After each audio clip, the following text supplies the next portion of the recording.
Got that classic like 2002 tunic going on. Well, I like to keep it real. You know, I mean, like to think of myself as a purist.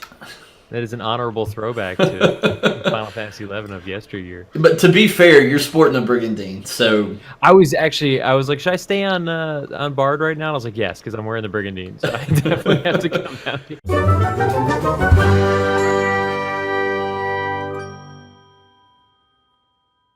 What's up, everybody? It's Andy from Andrigan Gaming, and finally, after a really unfortunate length of time of being away from YouTube, I have found the most spectacular fashion that I could possibly imagine to come back to you guys and bring some more Final Fantasy XI content, and that is by dragging along two of my friends, and that would be everybody's favorite other Taru outside of my spectacular self, which is Hunting for Games. And also, we got the Mog House here tonight, and he's going to be making sure that we don't get into too many shenanigans. At least that's my prayer. So, what I'd like to do really quick is just let you guys kind of introduce yourselves, and then we'll get to rolling into some of our content. So, Hunt, if you want to roll out first. Sure. Hey guys, it's Hunt for Games. Do a lot of YouTube videos on old MMOs, new MMOs, just games in general, but with a strong focus on my favorite, Final Fantasy XI. Glad to be here, dude. Thanks for inviting us. And then our resident lore master and the person who cannot produce enough videos per week because it breaks my heart every time they end, the Mog House. My intro is not going to be as slick as Hunter's. I'm the Mog House, and that just doesn't seem to roll off the tongue. So, happy to be here with you, dude. Yeah, the Mog House, not a Mog House. I'm the Mog House. Not a Mog House, the Mog House. Outstanding. Well, guys, I can't thank you enough to be here with me tonight and us to reminisce on what I think for all three of us probably a really integral part of our gaming history. And so what I decided to do with this video, guys, is realistically we're going to just run around and try to murder some stuff. Probably go on a lot of tangents. Hopefully cook up some seafood with some clippers and whatnot.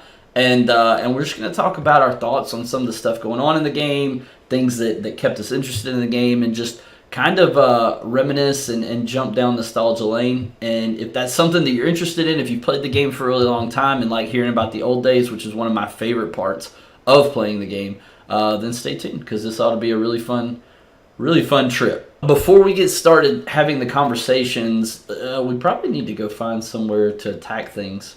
And I'm just letting you guys know ahead of time, I'm probably just going to stand back and cast arrow over and over again, because I don't mage. Like, I've never maged before. This is one of the first times I've ever rolled a mage class in any game. Well, all you're going to be getting is an hour's worth of Mage's Ballad. Awesome! I'm thrilled to be able to experience this at level 25 with a group of people. There's so much of the game that don't get me wrong, I really enjoy the quality of life improvements. I love what trusts have done for the game to keep it alive.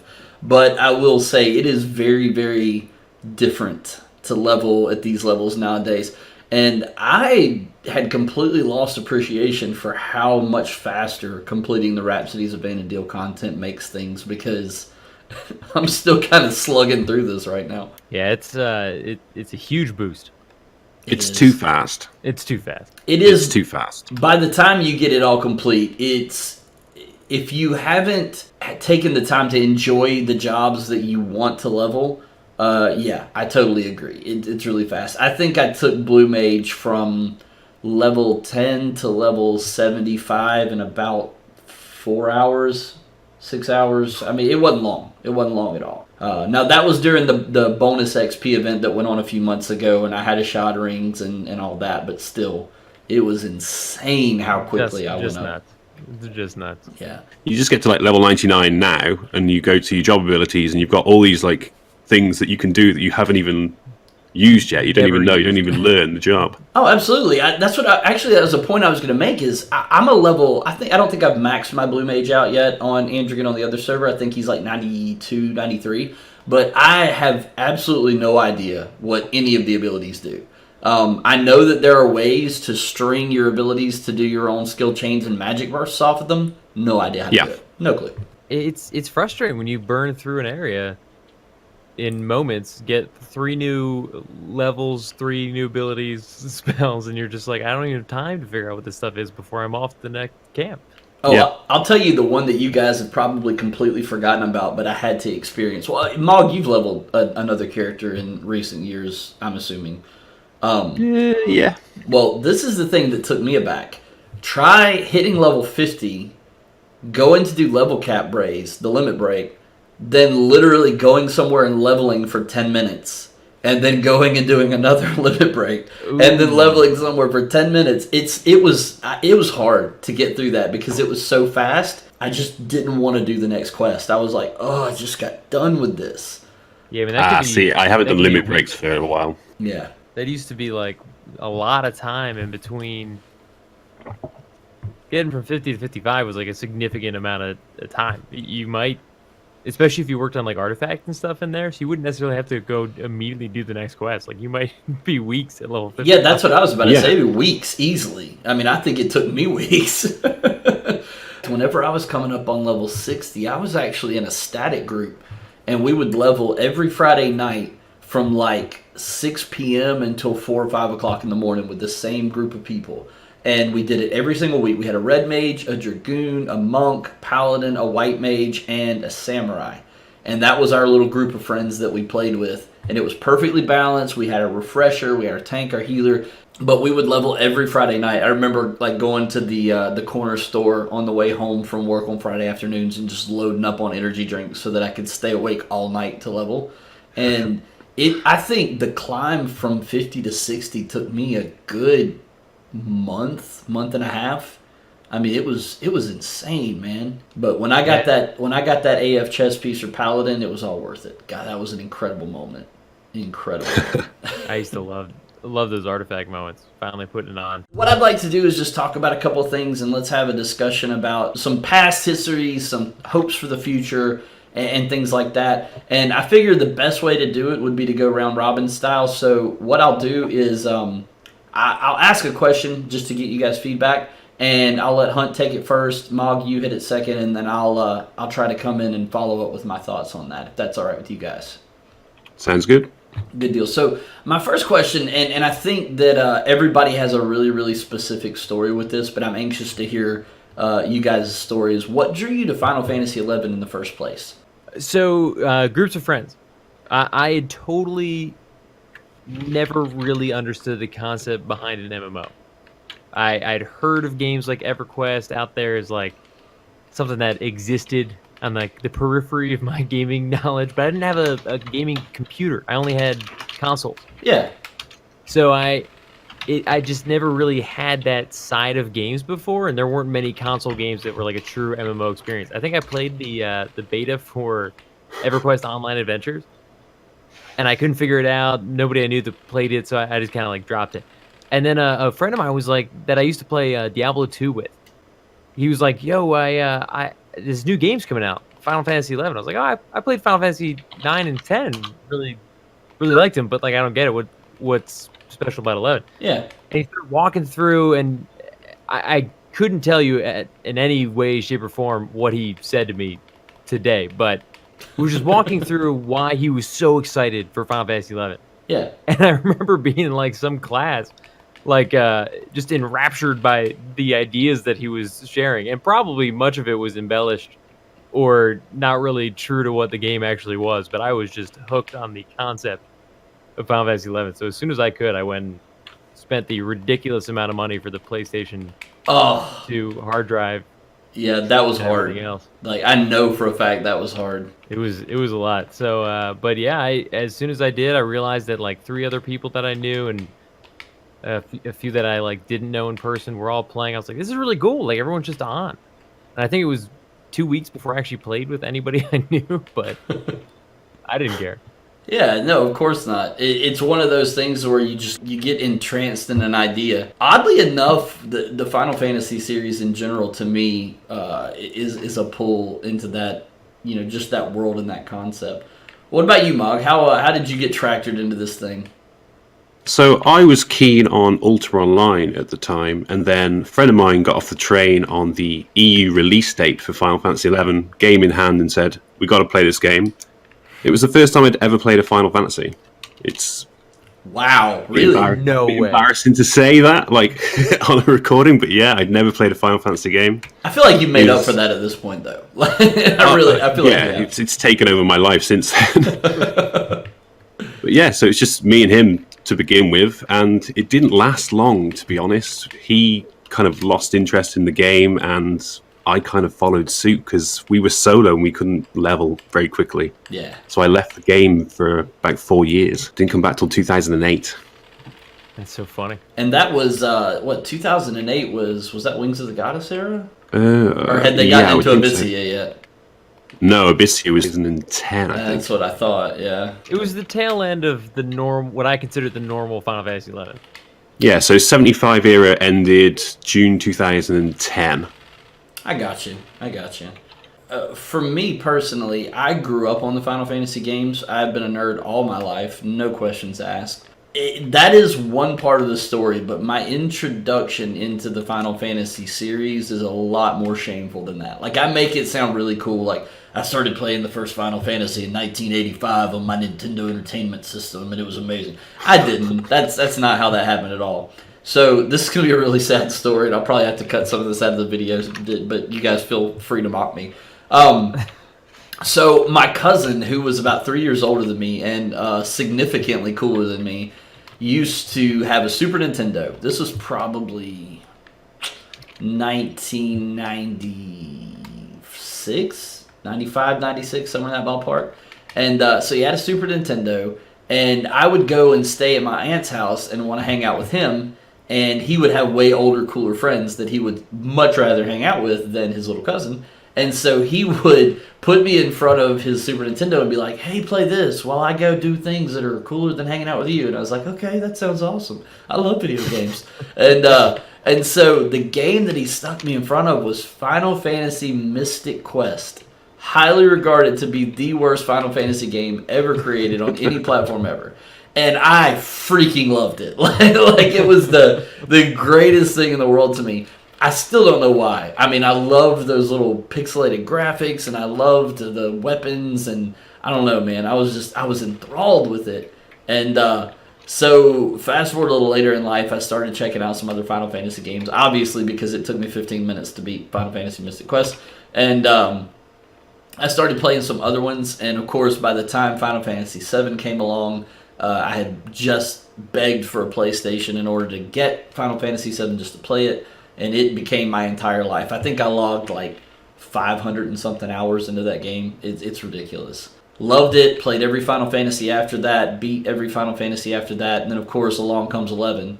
And I think my mom and dad had like a Pentium 2 processor computer or something like that back at that point.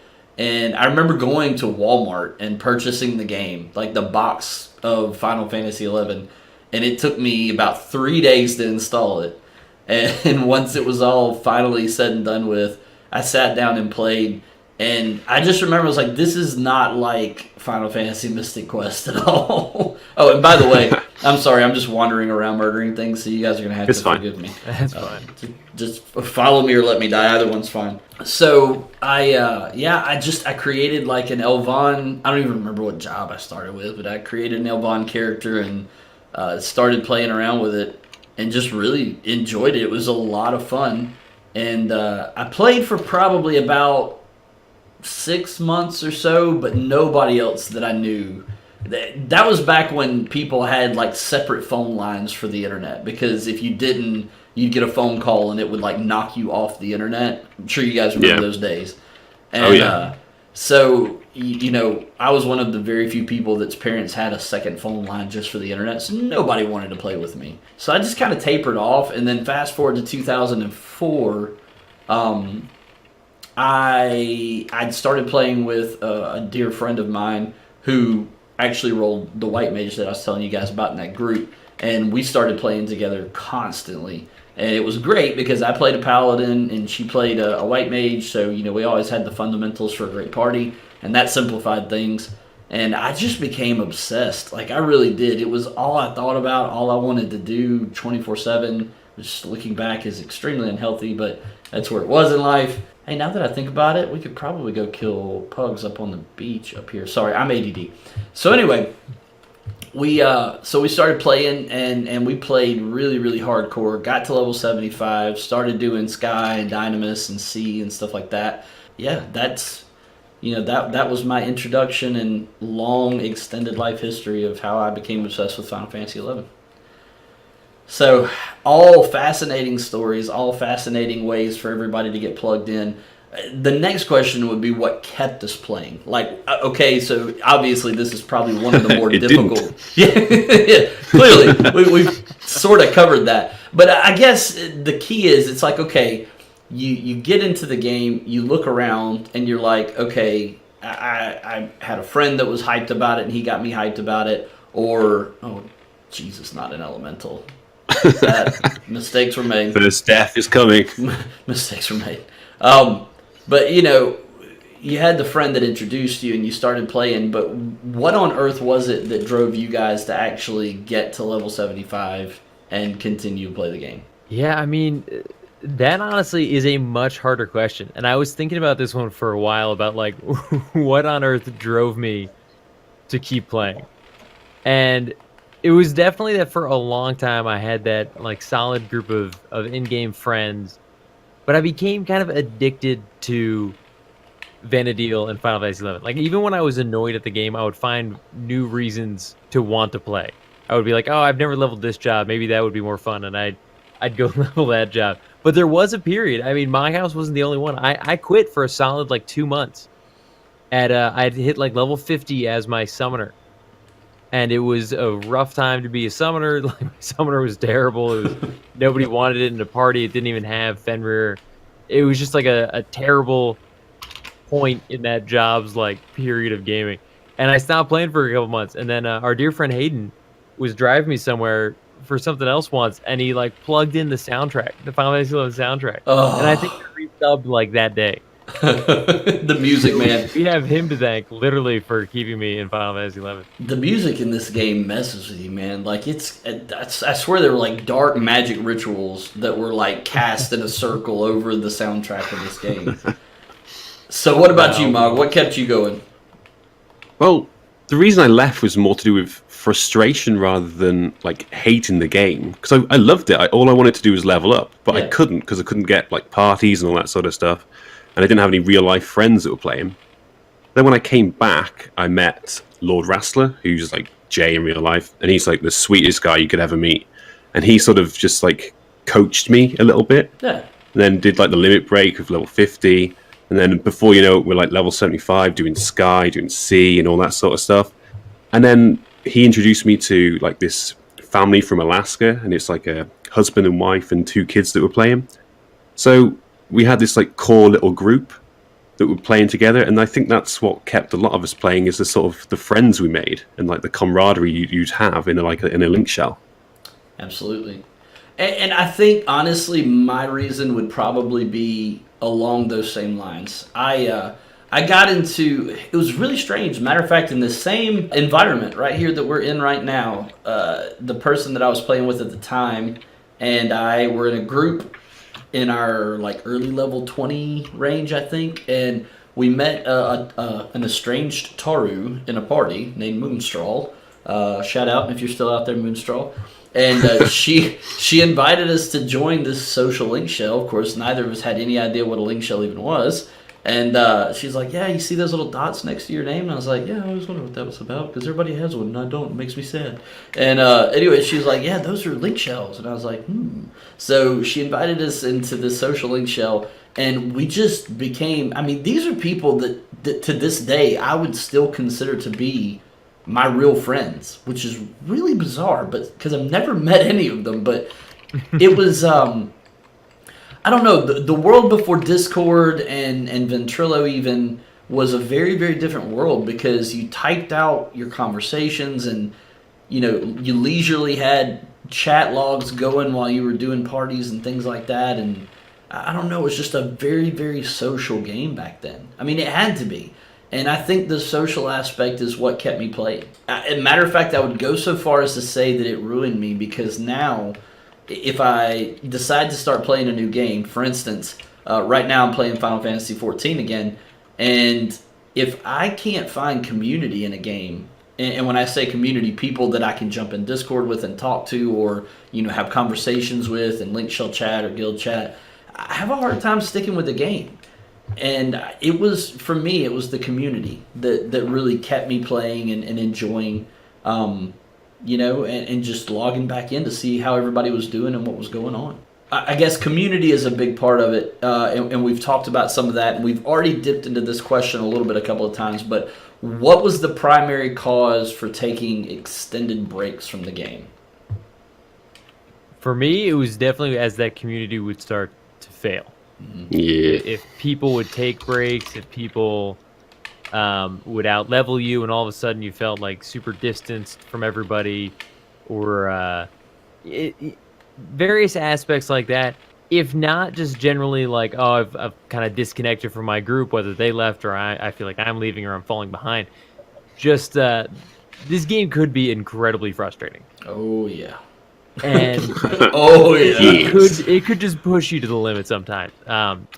Whether that was you're struggling with a job that you're leveling, not getting parties, which was me for a while, or you've been really focused on getting a piece of gear and you just can't do it, and you keep missing claims on some notorious monster. Like, this game could beat you down and not really hold your hand that way, which is one of the things I love the most about it. But at the same time, like, it could occasionally just get to be too much. Yeah, absolutely. And, many times when that would happen, I would find a new goal, or I'd take a break from my higher level job and I'd level something different. But sometimes I would just kind of start to see the game, if that makes sense, and not the magic that makes Final Fantasy 11. I would see the coding aspects. I'd be like, look, I've got like a 0.03% chance to get that. Right. I'm just so tired of doing it. What is that they say? It's like looking behind the curtain at Disneyland, and all of a sudden all the magic goes away. And every once in a while, like, a friend would introduce, would play the music for me again a month later, and all that magic would kind of like come flooding back. But every once in a while, I would lose it for a little bit and would just need to step away. And I would, once the magic is gone, it's just numbers. It's numbers and a screen and rage. It's honestly why I struggle to stay with other games, is because Final Fantasy 11 had so much of that to like keep me invested, that I could put up with and even enjoy sometimes, the like relentlessness of it. But yeah, there were times it was too much. How about you, Mog? What drove you to kind of jump off the train for a bit? Well, I mentioned the first time the frustration of just not being able to level back in the day solo, because I wasn't used to leveling in a game. Ultima Online wasn't kind of based around leveling, so this was a whole new experience for me. Like, finding parties and stuff was a bit daunting back in the day. Oh yeah. But that was the first time. But I can tell you a bit of an embarrassing story if you want for one of them. Oh, absolutely. I love embarrassing stories. Me and Rassler left for a while and then came back and decided, right, we're going to stick with it and we're going to make a mythic weapon. Yeah. And we'd already traded like the starting weapon in, so we'd already started the quest. And I was convinced I'd started the White Mage Club. 100% convinced that I'd started that.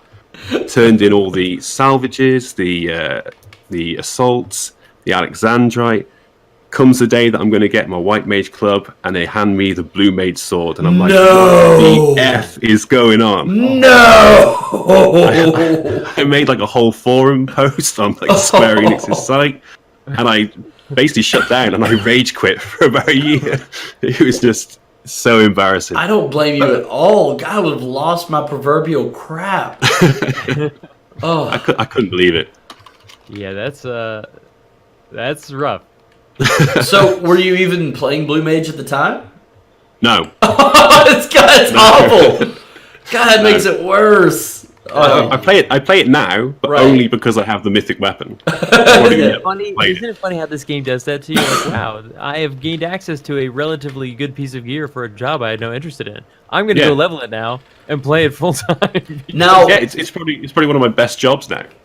but I never would have played it before. That raises a point, because you remember earlier when we were having the conversation that we felt like leveling was too fast at times.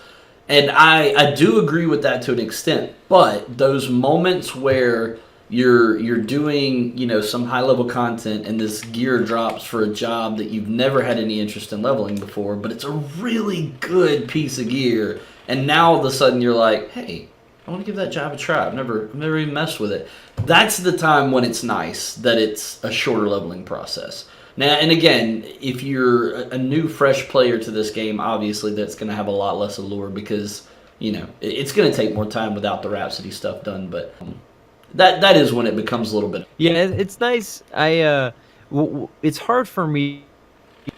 I always used to love the idea of the leveling process so much. The actual leveling, sometimes it'd be like, all right, this is taking forever and it's really frustrating. But I love the journey to come. I was always like, oh, I should go try out that job, and I know that it's going to be a long, arduous thing, but it'd be really cool to finally get it to 75 and then have that new job at 75. So over time, I would slowly get okay, I got it to 40, and then I'd change back, and then I'd level something like 50 and 60. So I had all these jobs and these really weird level ranges. So eventually, over time, I'd make progress. Yeah, there were some things that I have a 75 piece of gear for something that I never actually got to use. Because as many times as I'd go out and try the level the job, I never really made any progress. I think the speed thing for me is the lack of areas that you need to visit now. Yeah. Vana'diel these days feels small, whereas back in 2004 and even 2008, Vana'diel felt massive. Oh, yeah. Well, and I will tell you this, and I know you guys have probably had it all done for a long time, but with me having come back to the game in 2016 on a fresh character, and really just starting by myself, because honestly, it's been almost 3 years since I started playing the game regularly again, and I have still yet to join a Linkshell. I've tried a couple out, and I've had a little bit of interaction from some folks, but nothing that really stuck. So I didn't really have a lot of help, and I had to do all of Rise of Z'Alar, all of Chains of Promethea, and I finished both of those only because I wanted the Arc Trusts, and I had to complete those in order to do it. But I have yet to finish Wings of the Goddess. I have yet to finish Ado Ragan. I'm working on Secrets of Adolin content right now on my main character, but I haven't completed it yet either. And so, there's still a lot of allure, and there's still a lot of exploring. I'm actually going to get to that in just a second, because that is one of the reasons that I left the game. But yeah, there's still a lot that you need to go and do your first time through. But I completely agree with you, Mog, that when you get to the point where you've done all that already, it's just so streamlined now. There's no reason to go back to some of those places that you love so much. My reason for leaving the game, I actually had a couple of reasons. It wasn't really just one specific reason. One of the main reasons would have been for relationship issues that were happening at the time, and the person that I was in the relationship with was somebody I played this regularly, and when that didn't work out, I kind of just took a step back and actually switched to playing Warcraft for a while. And then another reason was I had begun to get really frustrated with how difficult it was to finish storyline content in that 75 era. Yeah. I remember doing Divine Might at level 75 with 18 people, and it was just the longest, most painful night of my life. And the worst part is, you guys want to know the really, truly appalling part of that was, as I was a career paladin, so I did not get the Sup-and-Omimi, and regretted it every single day. What'd you grab? I got what was it, the Valorous Earring or something like that? It was like +4 Vite. It was garbage truck juice, to be completely honest with you. It was awful.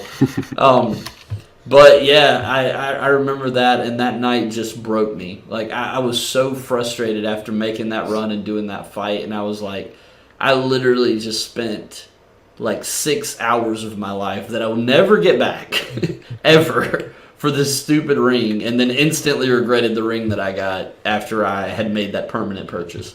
And so I'm actually going to try to aggro that over here so that the Banshee doesn't aggro. It's probably going to anyway, but we'll deal with that when it happens.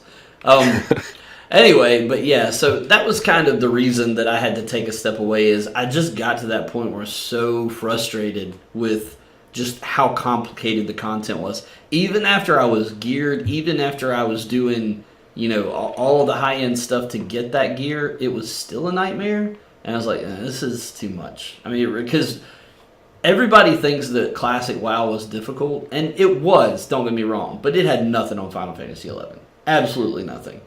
Yeah. So, yeah, that's where that at. All right, so let's take it back to a happy place. What is your fondest memory? And if there's more than one, it's totally okay. What is your fondest memory of classic Final Fantasy XI? So I'm saying level 75 cap era. This is terrible. Oh, and the Banshee. Yep. And we're going to be running. The Banshee. I'm sorry. I knew pulling that thing next to the Banshee was a bad idea. Did you think of I was going to say, did you just could sleep him? Yeah, so yep, I'm dead. No, I'm never gonna make it. And it's one thing I was always super jealous of bards is they've got a light-based sleep with the lullabies, and they can actually sleep like banshees and undead. Of course, it doesn't matter if I'm so dead that it didn't work out that time, but it is a thing. It is a thing that exists. It totally is a thing. Actually, I guess now that you're dead, I wonder if my level sync will wear off after 30 seconds. Actually, I don't know. I've never. I don't know. It really has been like 10 or 15 years since it's been a long time since I've done an actual level. Yeah, so a thing happened. What happened? While you were gone. Funny story. I'm not good at this, and we died. That update when they added the goblins that would hunt around the coast. That's ridiculous. Two of them came to say hello.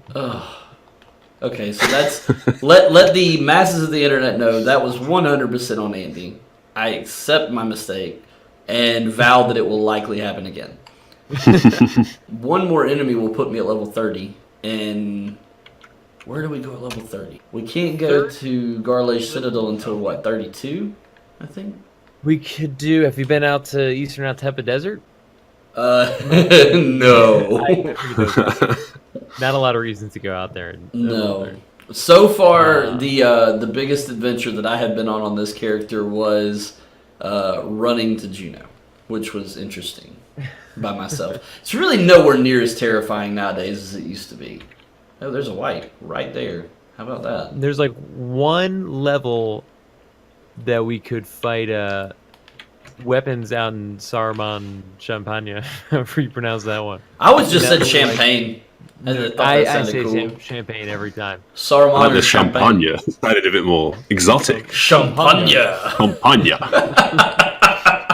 It sounds even better when Mog says it because he's English. That's totally going in Tales of Vana'diel. Oh, yes. The Battle of Champagne. Please, God.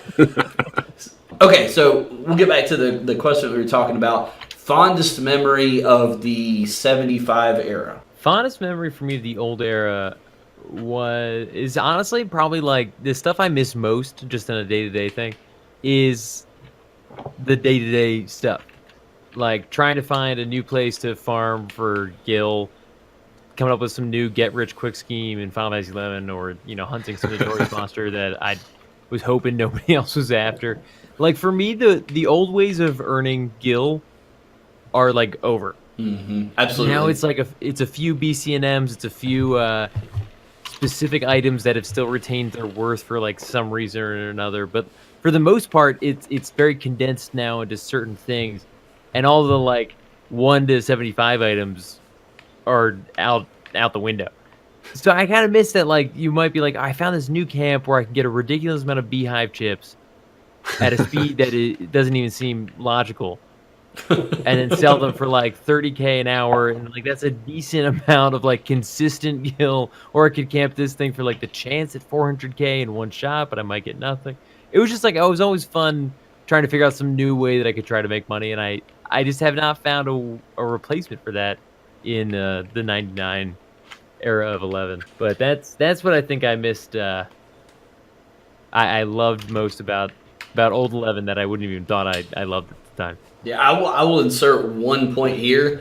I remember leveling Thief specifically to 45 so that I could go into Rolandberry Fields and farm crawlers for Silk Thread for hours and hours and hours. And I also remember before everybody had wide scan, and so you would either sub Beastmaster or Ranger as Thief. Oh, yeah. So that you could find those crawlers quickly. Yeah. Oh, yeah. Dude, I rolled with Thief Ranger for forever, man, just to try to make money. And I think Silk Thread sold for like 20K a stack back then, and it would take you a good hour to get a stack of Silk Threads. It was really stupid. But it was like it was terrifying if you saw a ranger at a notorious monster camp. Oh, because you're like, not only can they hit it from like a mile away, but they have wide scan. They'll know it's there way before I do. Yeah. Yeah, everybody has wide scan now, but it was like a big deal. That was not the case back in the day. Again, this may be a bad idea, but we're gonna do it anyway. So I just realized I don't think we're level synced. Oh, maybe that's why my freaking experience points is terrible. I was like, why I thought am it was like, going doing down a bit so quick. much damage? I'm Okay. level 53. Okay, yeah, that could have a lot to do with it. My trust went away when I level synced, and I was unaware of that. You know what? Black Mage tank. I'm learning a lot tonight about you guys and about the game that I love so much. Final Fantasy XI would do this all the time, though. You'd have like a small configuration change in like your party, or you'd level. Like it could even be good news, and the game would be like, "Oh, I'm sorry, you've lost all your abilities are now on free cooldown, and the party is broken up, and you're actually at your home point while everybody else is at the camp. I'm sorry." I'm like, why? Why did it automatically do all those things? So, right before we can continue with Mog's reply to the fondest memory question, I just have to insert at this point, what were your feelings the first time you went into an imp party during the Otter God era and found out that you could get amnesia? Oh my god. That was at a point where I was a little confused about Square Enix decisions. Why would you do this? I was like, okay, so you've got a game where, you've created this amazing skill chain and magic where you have to carefully time with your friends these weapon skills to create a third effect of a skill chain that can then be magic bursted by another person if they time that correctly. And then you create enemies that don't let you use abilities, weapon skills, or magic against them. I was like, what? Why would the game is auto attack now? Why would you instill this? As if taking all my XP away from me wasn't bad enough, Square Enix. You had to go and screw it up. Oh my gosh, it drove me nuts because that whole expansion was like the really introduction of merit burns, where people didn't want a skill chain anymore. They just wanted a weapon skill as soon as they could. Yeah, I was like, I don't get what's happening to 11. Like nobody wants to do the fun stuff anymore. And then I fought an imp, and I was like, this game is literally going to hell in a handbasket. I still played for like years after that, but I was so frustrated by the concept of imps. Yeah, well, Oneragon introduced some of the most frustrating enemies, like the Colibri that would take your food effects away. It's like, you know how much money I just paid for that sushi? And you're a douche, sir. You ate it. Yeah. And they ate the TP as well, didn't they, with that feather tickle crap? Yeah, they would. Just about the weapon skill, and then they'd reflect magic and stuff. Oh my. Yeah. God. All right, so Mog, what was one of your fondest memories of the 75 cap era? Probably Sky. I mean, I was only in the 75 era for about 18 months, so Sky was probably the biggest deal back then. Yeah. Like doing all the guards and all that sort of stuff. That was just awesome. Yeah, I loved doing like the weekend Sky runs with my Linkshell. And it's funny, we were talking about the monk burn parties earlier. I actually got to bear witness to an entire alliance of monks 100 fisting Kieran to death, which was freaking amazing. That used to be one of the best strategies for him because he summons those ads. So the idea was to burn it before he could summon anything. Yeah, and it worked. I mean, it worked flawlessly, but I don't know. I feel like there's something that really gets taken away from the game when you use a strategy like that. I don't know. I'm probably talking out of my rear end. I 100% agree, but I can't tell you how many fights I have never beaten in any other way than throwing a bunch of black mages at it. Once upon a time, that was the way to do everything. I always kind of hated it. I was like, why is it impossible to do this fight in an actual strategic way of like, we have a balanced party and have a strategy, but it's like easy as cake if you have 6 black mages. Like it used to drive me so nuts. And I was a black mage. I could be a part of that. It just kind of drove me crazy. They have that problem right now in that all the end game content pretty much can be summoner burnt. it's still the problem. It's still the problem. Yeah. Now that summoners are top of the food chain again. Oh yeah. It's a bit more balanced now than it was, but summoner can still burn like T4, what is it, Rising G-Moon mobs and stuff like that, which you can't do just with any sort of pickup groups. So kind of kills it for me a bit. My most cherished memory of Final Fantasy XI, and there are a lot, I'm not going to lie, but mine is very, very specific. Like, it was actually a moment, and it was the moment that I got, not a cut, I'm sorry. I forgot I haven't been here yet, the freaking cutscene. Mine is actually tied to the moment that my samurai got Saburo Sukihiro. That was I don't know if you guys are familiar with it, but that was the Great Katana. There's like a level 55 Great Katana that you could get from Revirna Site 401B, I think. It dropped off of a cluster NM that you had to pop, and it took an entire alliance of people to kill because there was a level cap in the area, I think. But anyway, long story short, it was a Great Katana. Occasionally attacked 2 to 3 times. And it was absolutely insane for TP game. I actually used it all the way to level 75. As a matter of fact, I actually used it at 75. And the reason that was such a fond memory for me was because it unlocked something that I had been trying to accomplish for forever, which was the fabled Samurai Ranger build. And the Samurai Ranger basically revolved around meditate, tremendous amounts of TP quickly, and then sidewinder the crap out of everything. And all you did was just get ranged accuracy, increase in gear. You got the rings that were the ranged accuracy. Everything that you could get that had ranged accuracy, because Sidewinder's accuracy was terrible. And so you got all the ranged accuracy gear that you could possibly macro in, and you would just spam TP and then shoot a Sidewinder. And you could use Sidewinder so many times that it was nearly impossible for a tank to get hate back off of you. And that was not always a good thing, but good God, it made for some incredible numbers. Like, there was nothing cooler than dying while shelling out like 1,500 damage, Sidewinders at level 60. Oh, yeah, dude. So amazing. So that would probably be my specific favorite moment, was because I had been wanting to do that for so long, and when I finally unlocked it, I was just, it was amazing. There's too many memories. I'm trying to think of things specific, but there's just so much back in the day that. Well, you put so much time into this game. I mean, honestly, we all have. I mean, we had to have gotten to this point and feel the way that we feel about it. So it's like you mentioned Chain of Promethea just then. I'm thinking the first time I beat Tenzin was like running around the house screaming yes for about 20 minutes. It took so long to beat the damn thing. Absolutely. Yeah, if we go into moments that were special, you could talk all night. Yeah. Oh, easily.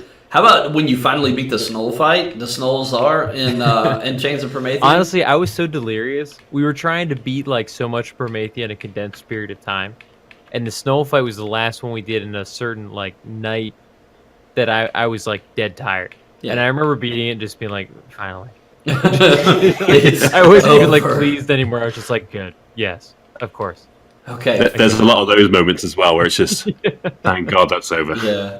Dude, the Darkspark fight. I don't know if you guys remember that. Whenever you were doing your level cap increases, the Darkspark fight. God, that was a pain in the rear end because you had to get people together to do it, and don't even get me started on the freaking promies. Back when it was level 30 cap, 25, 30 cap, yeah. Oh God, it was terrible. That was so rough. Yeah, right when it came out, everybody was doing it. And I honestly think it was one of the easier times to try it because, the zones were full of people trying to get through. So, enemies would get distracted or die, and you sometimes you could get your party through and, make it to the fight. Ooh, there's a Notorious Monster. I don't think he does anything, but still, he's here. Careful, we don't have a Trusts. Oh, I love how we're not level 6. Well, actually, leave us not level 6. You've got a friend. Yeah. Yet another thing I didn't know about level sync is the fact that you have to redo it every time you switch zones. Good to know. Oh, speaking of switching zones, do you guys remember? Well, I think we still have to do it, but you'd be in the middle of a deep conversation in Linkshell chat, and then you would cross a barrier, and you would have to type zone into the Linkshell chat so that they would know that you were transitioning and not to say anything.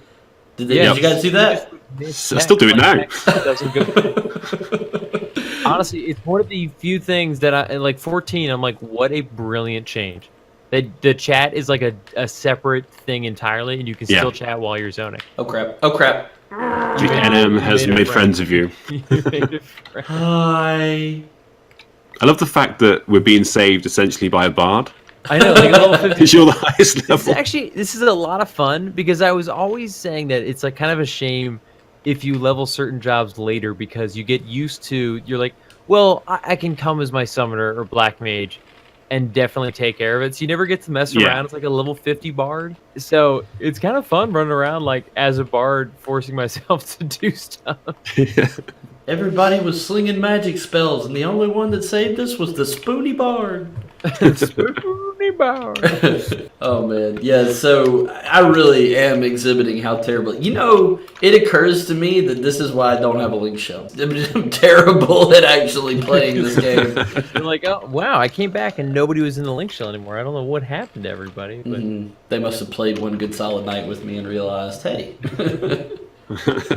No, I'll tell you, when I left the first time and I was gone for a while and then I eventually came back, when I came back, the Linkshell that I had been involved with for all of our like in-game stuff was actually still there, and there were still quite a few people that were in it that I had played with, which was really, really cool, and I had a good time with that, but it was just so different. You know, there's so many roster changes, and I don't know, it wasn't the same as it was back in the old days, so...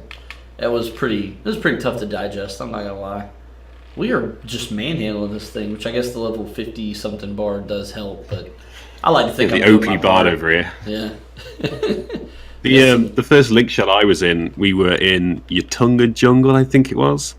And I think it was the Goblin Camp, one of those, just outside Kazam. And I got into the first Linkshell, gave it to me. I was like, oh, super excited! Finally, a group of friends that I can play with like constantly. And then they started like in party chat saying, "Why are you not listening to us? Why are you not like provoking?" Because I think it was a tank at the time. I didn't realize you had to actually equip the Linkshell. I thought you just got given it and then you were in it. So I couldn't see any of their chat. So that's a fair assessment, though. There's nothing to tell you that. I mean, there's really not. You don't just immediately know these things, and I think a lot of people took for granted back then that everybody knew what to do, and you really didn't. There was no guide, really. I mean, unless you count the Bratty Games guide, you know how reliable that was. Oh my god! Yeah, classic. You could pull its bath, classic style. You know what? That's an exceptional idea. Let's do that. Do it. The Sentry will just like act like nothing happened. I got your pet. Oh wow, that didn't take long. He's just like bad. he's gonna turn around and get really pissed off because Fluffy was his favorite bat. Where's Batty gone? You guys suck. Oh, yep, there it is. Look at that ragey face right there. They're so angry looking. They are, dude. All right, so fondest memory of the new era of Final Fantasy XI. New Final Fantasy XI actually is a little similar to that the frustration I was going over with a little bit ago. I love that skill chains are super important again. And not only that, but like building up complex like 4 or 5 step skill chains is like kind of possible now because of the speed that everybody gains TP. Mm-hmm. So it's kind of the big deal now, especially with capacity points parties and stuff, that you create consistent high damage magic bursts and skill chains over and over again. And I just like it was always my favorite part about the combat system, and I'm so glad that it's like crucial. And it's been a ton of fun coming up with different trust combos, and on Samurai just like seeing what you can put together that ends up being like these 5-6 stage ridiculously long overly complex skill chains, because I was always like, it's really cool that you can take a fusion and then go to light with that, but you never have time to do that. Yeah, because things die too quickly unless you're fighting something big. So now it's fun that that's like a thing, and you can actually go from fragmentation to distortion to fusion up to light, and it's just like neat. Yeah, I would say that whole system is really fun. Awesome. What about you, Mog? What do you like nowadays? I don't really know. Nothing. I play because it's what I do. I like nothing. I don't know why I'm here. I think probably like the change to like the life adjustments, like warps and all that sort of stuff. But then that takes away from the game as well. But I don't know, like the ability to solo stuff is good, but then again, that takes away from the sort of like community aspect of the game. It's kind of take from one hand and, you know, give to the other sort of thing for me. What I like now is negative on the old era, if that makes sense. Well, yeah, I know what you mean. Yeah, well, what I was going to ask about that is I think a lot of that has to do with because we got to know the game in its infant form the way it used to be. You know what I mean? If somebody played the game now and they played 1 to 99 and they got 119 gear and they did the spark stuff and then they did all that stuff, they don't know any better. Like, they don't know how the game used to be. They're just playing it for what it is now, you know?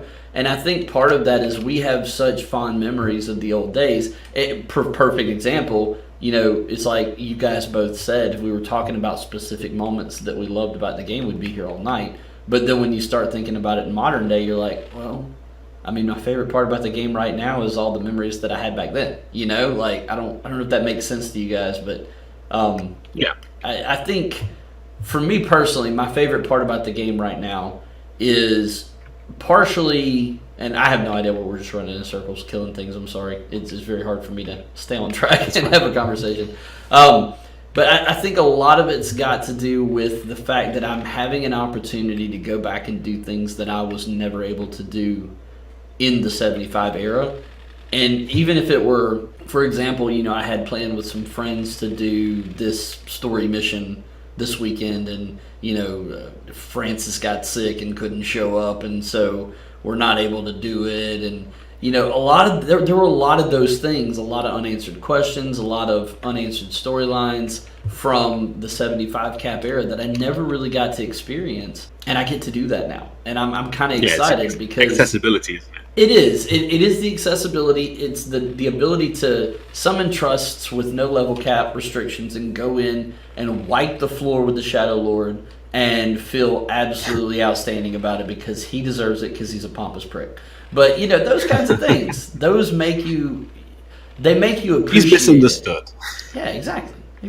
I don't know. I don't entirely agree with that, but that's because he and I have a really large amount of animosity towards each other. Me specifically. I mean, he doesn't like you guys, but he really hates me. I know this. I'm just kidding. But no, I just I like that I can go out and finish those storylines and know what the rest of the story was. Even though at this point I'm just going to stop reading the text and wait for Mog to make a lore video on it. So I'm not even going to bother wasting my time reading. I'm just going to wait for the video. There are things that I swear I never even knew. Oh, dude! Like you said some stuff, and I'm like, you know what? That makes a lot of sense. And I remember people saying things like that, but I missed that entirely when I was playing and like going through the story. Well, you had a lot of times whenever, for instance, if I were in like a Linkshell group and we were doing a big event and it was something that was tied to the story, a lot of times I had a tendency to speed through the dialogues because I didn't want to hold everybody else up. You know, like if there were other people that were waiting on me to get done so that we could go do the next part, a lot of times I would just, you know, left click through the storyline. And one of the things that I said I was going to do when I started playing again a couple of years ago was I was going to actually sit down and read all those things. And I would say probably 3/4 of the time I do. I try to pick up on it. But again, it's like you were saying, I read the stuff, but there's still a lot of it that goes over your head and you don't catch. So the lore videos that you're doing so far are exceptional. Like I said, my only complaint is just I want great more. pull, by the way. Yep. Hey, I couldn't get the bat by himself that time. Sorry, I can't attain perfection every time, or any of the times actually. Well, a lot of the lore stuff as well, they did outside of the game. They released like these series of books, and there's one in particular called Life in Vanadil, but of course it was only in Japanese. Naturally. So for us, we never got it. So a lot of the lore that I'm picking up now, like when I'm doing research for those videos, is all coming from like this Japanese-only stuff that I just wasn't aware of. So it might not be that you didn't remember it, it might be that you just weren't aware of it. Yeah, because it was never told in game. Exactly. Oh, well, I can't express how much I appreciate them because I really, really enjoy it. Yeah, me too. One of my favorite parts of the week. Like, realistically, what you would love to see happen with this game. I don't know if anything's technically off the table, but within reason, What would you love to see happen with Final Fantasy XI in the future? So, assuming we're starting from the baseline of like how Final Fantasy XI is right now, I think my biggest complaint, I might have even said it before in this video, is that capacity points parties, which is, the current grind that has replaced leveling as we know it, because leveling is 2 seconds, and then it's all this capacity points, job points grind that takes a while. Yeah. Yep. I wish it wasn't in these awful red, green, dark blue hallways of death. And instead somehow took place in all the amazing collection of Final Fantasy XI Vana'diel zones that are so numerous and awesome. But like stick an Apex, stuck staring at this red wall. Put me an Apex camp in Valcom Dunes. Yes. Just one camp, and then, or in like Boostine Glacier or anywhere like that. Just put me a little camp somewhere that I can go to, like my classic leveling zones. Yeah, like if instead of going through this process in a dark hallway, if I was in a capacity point mode or something, or they even just had a section of each zone that was the mobs, and I could go through all of the same zones that we used to level through. Like I would do that for every job. I think that would be so much fun. Yeah, because you would revisit like loads of different places. Like, do you remember merit parties in like Romave and stuff like that? You could do anything. And the world would be, at least to a slightly more extent, full of people again, and you'd see people partying. And it probably wouldn't be as much as it was before, but like right now, there are often a lot of people online, but they're all condensed to the same few zones. Right. Or AFK. or AFK selling at the bazaar. Okay. If not that, if I went to be a little more extravagant and outside the realms of what I consider to be likely, it would be really cool to see an old 75 cap Wings of the Goddess version of the game that was a little bit more accessible in terms of leveling speed and some of the stuff that has made the new game a little bit more the new version of Final Fantasy a little more approachable. I mean, even like movement speed now is like it's crazy faster than it used to be. Yeah. What about you, Mog? What would you aspire to for this game in the future? What can I say that Hunter didn't already say? Well, actually, I'll ask you a question. Okay. If Square decided to, Square Enix, I'm old school. If they decided to do a legacy server, like a level 75 server, you couldn't transfer your player across, would you do it all again? Ooh. Like, are we talking about original format like it was 15 years ago, or are we talking about with the speed and everything of now just more... Proper legacy server, so as it was sort of 2008, before they increased the level cap? No. And I say no specifically because I know for a fact I would not have time to do it. I guess if that were going to be as far as it went, you know what I mean? Like, there was going to be another version of it added onto it. I guess slow and steady wins the race, so it's not a big deal. But, being a parent, having young kids and a job and all this stuff that I do, and, being involved in a church and all that type of stuff, it's like I don't know where I would ever have the amount of time to dump into this game that I had once upon a time. No. I mean, it's... What about you, Hunter? I agree. I would definitely try it. I wouldn't be able to help myself. Like, the hype, I would be like, I have to hop in and experience this. And I would bet that I would make it like 3 weeks until maybe through the dunes. And then all of a sudden I would just be like, there's just no way. Because I can't block time like I used to. Mm-hmm. I used to have 4 or 5 hours, so I'd be like, okay, I'm going to seek a party for a couple hours. And if I don't get it, I'll switch what I'm doing and I'll go work on something else for like the next 2 or 3. But now, like, it's amazing if I have the 2 hours that I was seeking a party blocked off. Well, let me throw a curveball in that, though. And this is something that just occurred to me, so that's why I'm thinking about it. Also, remember that once upon a time when we were playing this in its infancy, back in the day, Discord didn't exist. Social media didn't even exist. You didn't have Twitter. You didn't have Facebook. You didn't have easy access to other players that you could network with and find.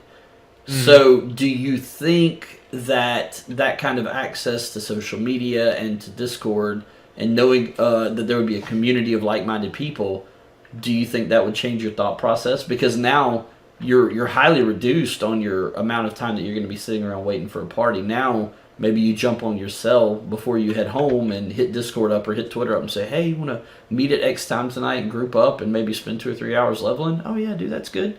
I mean, do you think that changes that at all? It would probably help a little bit. I still think there would be aspects that I would struggle with.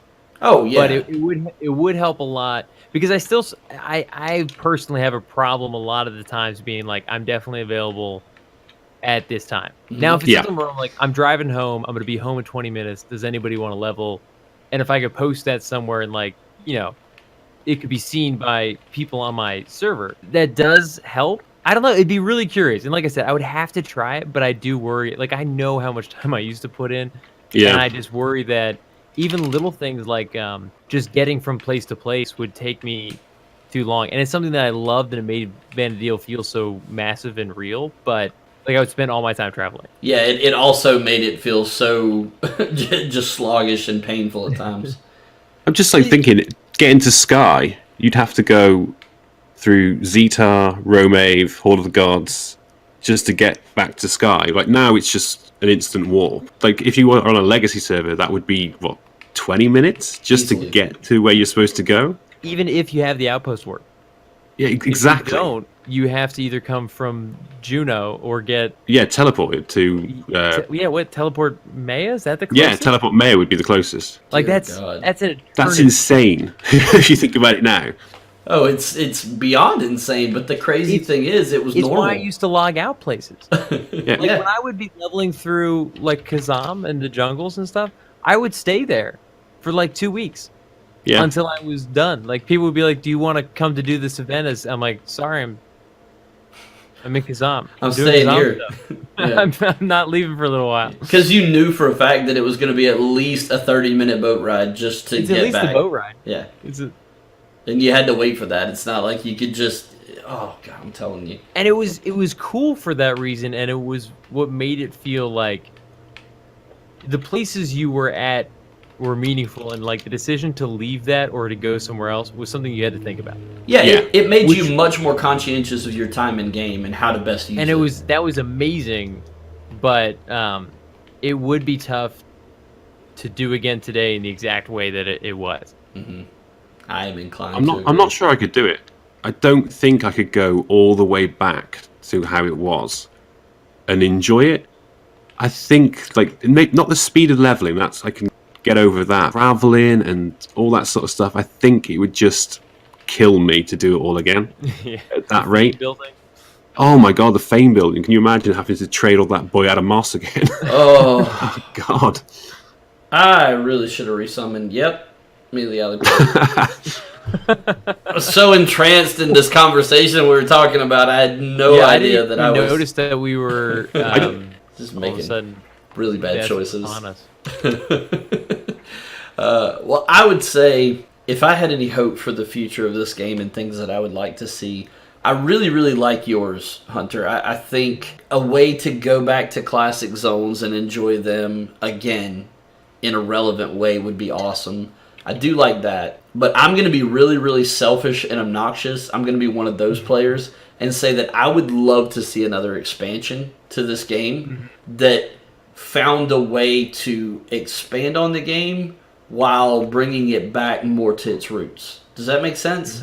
Like, yes. More story, no level cap increase, but more story, more... I think an item level increase would be nice, and I know that's not a popular thing to say. But I think that maybe like a 125 item level raise, where you had to go through all the new content and, a new series of like Relic, Artifact, Empyrean, like a new tier of that looked completely different and had a new style. I don't know. I'm one of the things that keeps me playing that game is new content, obviously, because I get really bored with the same content.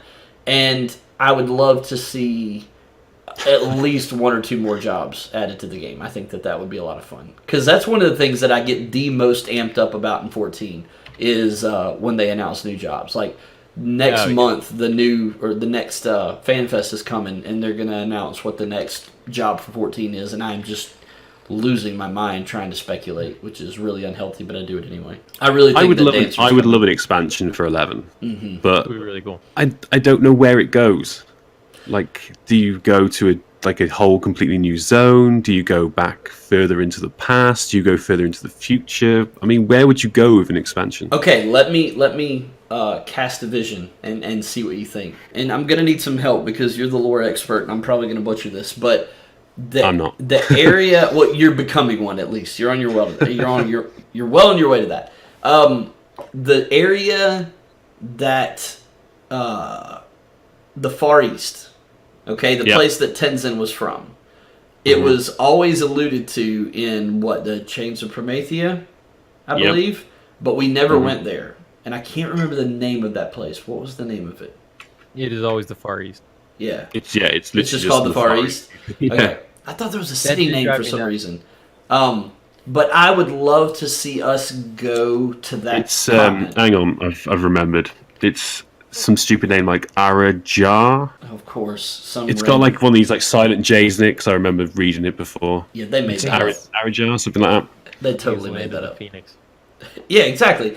I think that with the closure of the Rhapsodies of Vana'diel timeline and everything kind of being without any spoilers, with everything kind of being set to the right, I think that it would be really cool to go there and see a modern version of it without all the chaos. I think that would be really, really cool. I've always been frustrated, not like in a malicious way, frustrated at 11's tendency to set up really cool places or ideas and then not deliver. Absolutely. So like the core city of Tevnazia from the 20-year ago war that you can see from Lufay's Meadows. But you can never go. But you can never actually go. It's in the opening video to the game. Yeah. And then they're like, you've made it to Tevnazia. I'm like, I've made it to a hole in the ground that has the remnants of people that once lived in Tevnazia. Yeah. You're in the bunker. Well, welcome to Tevnazia and Safe Hold, black screen. then Wings of the Goddess comes around. They're like, you're going to the past. I'm like, oh my gosh, we're going to the city. We're back in the 20-year war. They're like, nope, welcome to Vunkerl Inlet. And I'm like, I hate that place so bad. I want to go to Tevnazia in its prime. Yeah. What am I doing in some place I've never heard of? So that's what I'm thinking. Like, if they could figure out a way to do an expansion with Tevnazia and, the Far East and all that. No, why? Why? Stop. Yes, he lived. It was all for naught. It was all for naught. Again, saved by a bard. Where? Oh, the spoony bard once again. I was meant to be a bard. Tis my destiny. This is my destiny. I'm leaving this place. This place is... I never thought that faux lullaby was getting off in time. You had like no HPs. Oh my god. You're a hero amongst men, sir. Okay, I am coming to this place, and I am going to stand here until my health is back. But yeah, I would love. Again, I know that this is that obnoxious. His sleep has worn off. Just warning. It might have worn up. It might have woken up. And he's linking. Oh dear God! No! Why is that happening? I'm leaving. Oh God! I hit the. Oh God! I've been playing too much Monster Hunter. Stop healing. Look, I hit the left button trying to dash. I'm serious. I was trying to dash because I played entirely too much Monster Hunter. I better sit here and rest so I can take these things. Okay, I got out. I got out. It's safe. Oh, this is. But can we take a moment to just show that this is such a true Final Fantasy XI experience? Like that was in continuity with tonight. Level sync wore off. Thank you for letting me know, because I would not have known. In fact, had you not told me, and we would have been back to doing things the old-fashioned way. There were plenty nice of that. It was just like death, and then death because somebody was dead, and then you lose your weakness, and you're in red HP, and you link a bogey or skeleton or goblin bounty hunters or goblin bounty sprint out of like the middle of nowhere. But yeah, so the selfish, obnoxious, never satisfied gamer in me would love to see another expansion with maybe one or two other jobs added that would really kind of fill out that vibe, I guess. I think that I always really would love to have seen a of machinist in this game with what Final Fantasy 14 does with machinist, but more focused on the pets. So more like kind of a summoner with maybe some robots that they threw wrenches at, something to that effect. I think that would be really fun, which to me would kind of make sense with the whole Tavnasia thing, but I don't know. I think that would be a lot of fun. But yeah, I would just love to see more content, man. It hurts my heart to think that Rhapsodies was really it, Yeah, it's always tough for me to come to terms with that idea. So, closing thoughts, just to kind of wrap up what we've talked about tonight. What do you guys feel like the atmosphere in the game right now is? I mean, I've noticed a lot on social media, a lot on the Reddit and things like that. It just really seems like a lot of people are coming back to the game that have been gone for a long time. Every day I'm actually in a Facebook group for the Ashura server, and every day, man, there's posts on there, hey, back after 6 years, back after 10 years. I mean, do you guys see that happening? Oh, yeah, loads of times. Yeah, I think there's a ton of Final Fantasy XI energy right now. Yeah. Some of it took a little bit of a downturn. Maybe this is my personal perspective when that fan fest that wasn't a fan fest sort of came and went and nothing Yeah, that hurt. Officially. Yeah, that hurt. So I know that kind of blew the wind out of my sails a little bit and popped my bubble, but you can feel like people are just looking for this kind of game again, and they're not finding it. Yeah. And a lot of people missed Final Fantasy XI, or haven't played it in a long time and didn't realize that it's more approachable now. And there's definitely been like a huge influx of people that are interested in checking it out. I'll be curious to see what that looks like long term. Like if those people that come back stay for more than 1 month, 3 months, 6 months. But there's definitely a ton of interest, and it's cool to see. Absolutely. There was that Kotaku article yesterday. I read it. I actually did read it. It's 2019. I'm finally playing Final Fantasy 11. I actually read it this afternoon. And I was like, well, welcome to the party, man. Boy, that had to be a culture shock, but yeah. My God. What about you, Mog? I mean, do you feel like the game's starting to build a little momentum again? I don't know. Because you've got returning players who play for nostalgia and almost like the pure enjoyment of the game. And then you've got the other side of the coin where you've got these people who want to have best in slot gear. It's all elitist. And I don't know how sustainable the game is to a returning player, because they're never going to match up to the elitists sort of hacks, if that makes sense. Mm-hmm. There's no true balance at endgame at the moment between someone who plays retail and someone who plays windower. Right. It's just kind of rough because it makes it difficult to understand when people are saying I do this all the time with this strategy. Are you doing that with real players? Or are you doing it with trust? Because even trust can be kind of crazy with certain things that they're capable of in terms of timing. Yeah. And sometimes you really want a real white mage, and other times I'm you know what? Realistically, all I need him to do is Selenia exactly on time every time, and a trust is going to be great at that as long as. Oh yeah, they're Johnny on the spot with those debuffs, man, or I guess support skills. I don't know how you would. You say that, yeah. But then you'll have a Puru starting his little stone skin when you're in dire need of a cure. They'll do it for an hour. They'll be perfection, and then all of a sudden it's I have 10 HP. This is not the time for Blinda, and I'm not even sure why you're casting Protect on the tank, because he's not, doesn't have hate. It's not the right action to be taking. Yeah, exactly. Well done, sir. Well done. Well, I'll tell you, I feel like the game is in a pretty good place right now for the people who have loved it for a long time. It is definitely not an accessible game for new players. Not even remotely close. Even if you can get past the first biggest boss in the game, which is play online. If you can get past that and actually play the game, still, it is a very large thing to adjust to without somebody sitting there holding your hand. Tripp actually told me on multiple occasions when we were playing, he said, dude, if you weren't here telling me step by step what to do, there's no way I'd have played this again. I'd have done it one time and then I'd have quit. I'd have given up. And there is no hand-holding in 11. No, and there never has been. That's the thing. No. You know what I've always wanted to know? And I know that this is a really weird thing to think about, but I've thought about this many times. Who was the first guy that randomly walked up to all these triple question marks and figured out what they were actually for?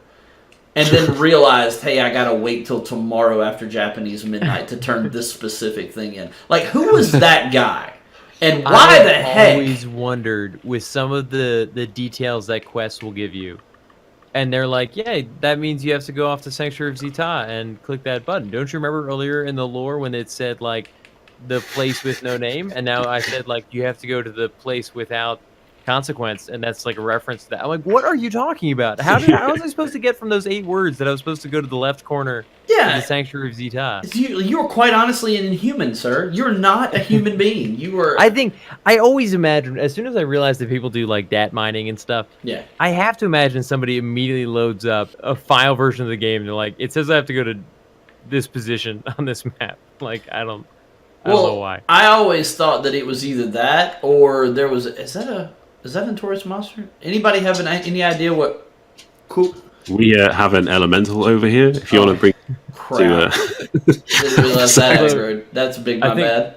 I think Quiffham Island, the pugil over there, definitely is a notorious monster. Yeah, but I'm wondering if he's with. Quiffham.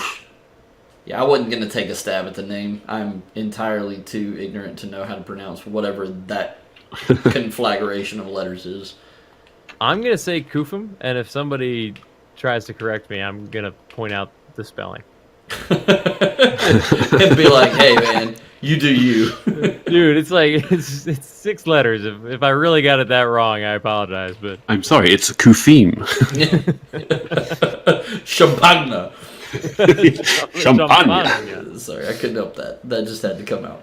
No, I still to this very day swear that one day I am gonna make a video of nothing but my horrible mispronunciations of the names in this game. That'd be so funny. Yeah, I'd love to do it to like an auto tune with like some music in the background. I think that'd be absolutely hilarious. Just have like flashes of the things and the places pop up while I was singing some dumb song. It'd be amazing. Well, guys, I guess we'll probably wrap it up because this is the second time that I've aggroed an elemental unintentionally, and you guys are probably getting really tired of my crap. But I have had way more fun than I deserve to have doing this with you guys, and I can't thank you enough for getting involved with us tonight. So if you guys don't mind, I'd love for you to plug your channels and tell us what you do and kind of what you specialize in to close out. So Hunter, give everybody a place where they can find you. Yeah, so you can find me at YouTube, Twitch, Instagram, Twitter, and I think even Facebook, all at Hunt for Games. YouTube and Twitch are obviously the primary places. But yeah, I've been making a ton of videos about my classic level Final Fantasy XI. As well as other MMOs as they pop into my radar, Final Fantasy 14, a bunch of others, and just general games that kind of, enhance, for me, like a sense of community, and that occasionally ends up being single-player games, because some of those just drag in tons of people. But it's been a ton of fun. Definitely check me out. And seriously, dude, thank you so much for setting this up. I've had a ton of fun joining in on this. Absolutely, absolutely. So our resident humble lore master, who will tell you he's not a lore master. Mog, tell us a little bit about what you do and where we can find you. Well, YouTube, which is youtube.com/C the Mog House. Also do Twitch now, but that's kind of only just getting started. And then on Twitter, which is at the Mog House 86, where I used to do daily gifts, but I've kind of forgotten to do those recently. But yeah, so that's it. I mean, I kind of do lore stuff at the moment, but that might not last forever. I want to do some more like Final Fantasy gameplay stuff, not just do the lore, but the lore stuff is kind of really interesting me at the moment, so I'm kind of lore heavy. Well, I can promise you, if you need a partner to do gameplay stuff, I know a guy. So you let me know, sir, and I am more than happy to jump on and do anything. Yeah, that would be great. I think with the lore stuff, once I get sort of up to the Shadow Lord and then the Age of Adventurers, it might be worth going through the game to explain like that part of it up to like the Shadow Lord fight that we actually did as players. Fun fact, I happen to have a character right here that will need to do that fight at some point soon. So I could get some footage. Yeah, me face rolling in front of the Shadow Lord again for about the 5th time. It's like a documentary where some guy's got a camera. He's like, I've managed to find myself in the Battle of the Shadow Lord.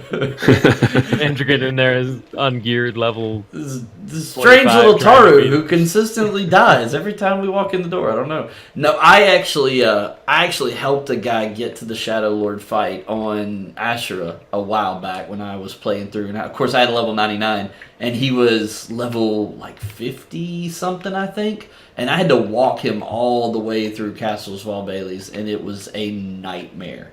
Because he didn't have oh, no, you stopped that. I'm sorry. No. Oh, crap. I'm engaged on the Bleach, and the Banshee's hitting me in the face. And while you're getting smacked by the Banshee, I will just say, big thank you for setting this up. Like Hunter as well for joining us. This has been a lot of fun for me. I do apologise for the nerves that I've had through this video. It's like daft to say, but I have been really nervous. Okay, number one, anybody who uses the word daft is a hero. And number two, you have to understand, I am, just for anybody who's ever wondered, I am from Alabama, okay? I am as deeply south as you can get without getting into the fake south, which is Florida. No offense to my Floridian watchers. But I am like hardcore country, okay? So talking to a person from the UK is quite possibly the highlight of my day. So I'm just getting that out there, okay? It makes me happy in my heart. No discredit to you, Hunter. You're great and all, but Mog's voice makes me happy. Not in a weird way. Just this conversation's taking a weird turn now. Yeah, you're welcome. You're welcome. This is what happens when it gets late. Yeah, exactly. I feel terrible because before we all go, can we aggro that NM? Oh God, yes. There is no better way to close this out than to die to that NM. Where's he at? Let's see. Hold on. Let me resummon Milialipo just so we have at least a snowball's chance. Does anybody have any idea what level that thing is? Well, we're gonna find out. I was about to say, don't you dare Google it, because I want this to be fresh. Okay, I got 14 seconds. I've got my perfect dodge macro ready, so I'm good to go. I love it. All right, guys. Commence the jiggling in 3, 2, 1. Poison. May God have mercy on us all. This is truly. Oh wow! Wow! Oh my God! Where's the dodge? Where's the dodge? Oh dear God! What is? Okay, did you guys even? He ruined you. I'm dead. Why did I pull? That was such a poor decision. It is the heart and soul of Quifim Island. Look at the name. Quifim. Quifim. The lore behind this is it literally is the ancient spirit of Quifim Island. Exactly. Perfect dodges won. And dead. And I think you're lasting longer than I did. Yeah, the funniest part was you literally went from full to dead.